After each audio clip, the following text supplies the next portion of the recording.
You also talk about how race is merely cosmetic. Aren't you insulting all the intelligent people here and the 80% of African Americans who are Democrats by claiming that the current Democratic Party has anything to do with that Dixiecrat party from 50 years ago that was trying to stop them from voting? Aren't you conflating the word Democrat with progressive? They have utterly nothing to do with each other. The current Democratic Party has absolutely none of those values from 50 years ago, and you're pretending that they are guilty of something. Aren't you trying to claim that Jesse Jackson is a dupe and shouldn't be supporting the Democratic Party because Abraham Lincoln was a Republican and freed the slaves?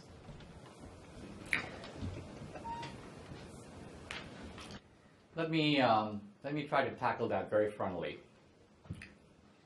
First of all, probably the biggest thing going for the big switch that I mentioned earlier are two facts, both of which are very powerful. The first is that whites in the South, who used to be Democrats, do now predominantly vote Republican. Yep. Right? Fact number two is that blacks who used to vote Republican now vote overwhelmingly Democratic. Yep.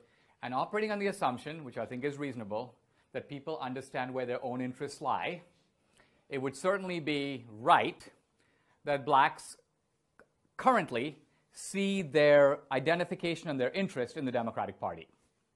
Now, here are two interesting questions to ask. Number one, when did blacks switch from being Republicans to being Democrats? The Democratic Party was the party of the Dixiecrats all the way through the 60s. And if what you say is true, that the blacks made a switch to their racial friends, it would appear that the black switch would have to come in the 70s and 80s, when blacks see these racists are now moving over there, so it makes sense for us to move over here. But in reality, blacks moved overwhelmingly to the Democratic Party in the 1930s. The black vote went from about 15% Democratic to about 70% Democratic within 4 years. In the places they could vote. That's right. But which was the North.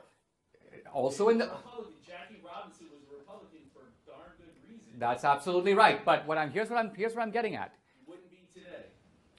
Well, we can debate Jackie Robinson because it's always difficult to know what dead people would say. If Martin Luther King were alive today, Martin Luther King isn't alive today. Okay, but here's the point I'm getting at. The reason that blacks switched from the Republican Party to the Democratic Party had everything to do with the benefits of the New Deal and nothing to do with racism. In fact, yes, and in the South, too, blacks switched to the Democratic Party.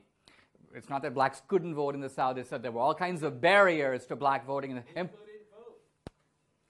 Under FDR, there was blacks couldn't vote in the South at all.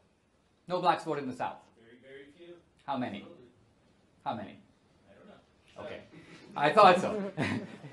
Look, there were all kinds of poll taxes and barriers imposed by the Democrats on the black vote until the Democrats realized that they could get the black vote by offering jobs, welfare, retirement programs. Are you telling me that FDR in the South was telling blacks who were voting for the Democrats, you can't vote? Not true. Not true. Blacks in the North and the South switched to the Democratic Party because of New Deal benefits. Many of them were very sad about doing it because they were leaving the party of emancipation and Lincoln and flinging themselves into the party of the Ku Klux Klan and the Dixiecrats who were in the South and were in the Democratic Party. Exactly. So what I'm saying is it was a Faustian bargain in which you get economic benefits and at the same time you're in bed with the racists and you're on your own team. And I'm saying that's American history. Now, whites began to switch to the Republican Party, but much later. Whites began to switch to the Republican Party in droves in the 70s and 80s. Now, here's the point. If you look at racial opinion in the South, and there's a voluminous body of data on this, as racism in the South dramatically declines, the Southern identification with the Republican Party begins to increase. There's an opposite track. Racism is declining in the South.